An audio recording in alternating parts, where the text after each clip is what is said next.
I stood in the bedroom doorway of a house that I didn't recognize. It was empty and silent.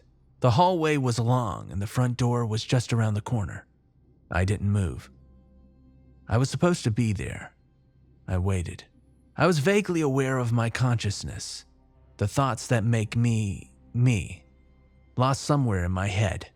My consciousness was scared, confused, and frantic. I tried to gain control of my body again. I couldn't. I heard the front door open and a man walked through. He said nothing. I waited until I could see him. He rounded the corner. I was supposed to greet him. "Hello," I said. "Hello," he said, without moving his mouth. I heard it, but not with my ears. It was loud. My consciousness recoiled.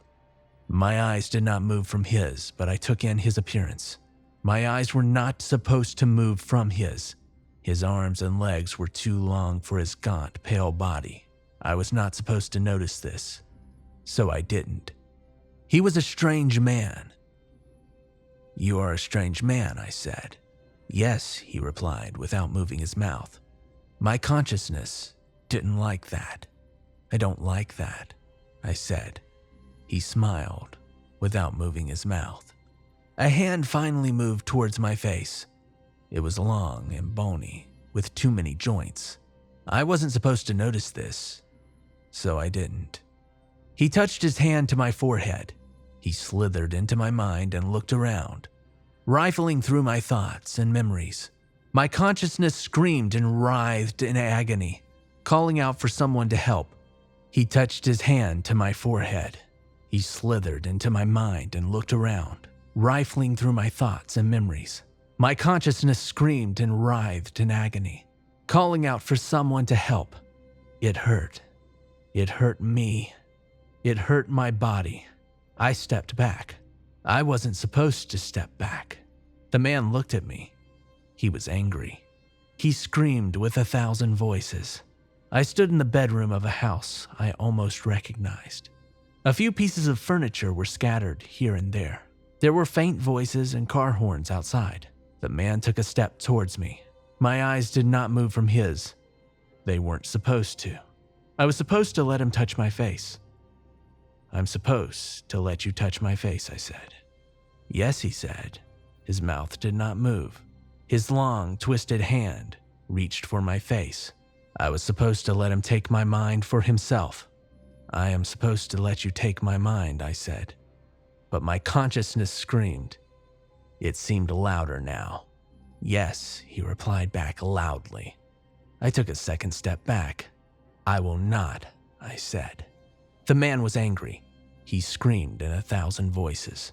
I stood in the middle of the bedroom of a house that I began to recognize. This was my bedroom. It was filled with furniture and knickknacks. The busy city was loud outside.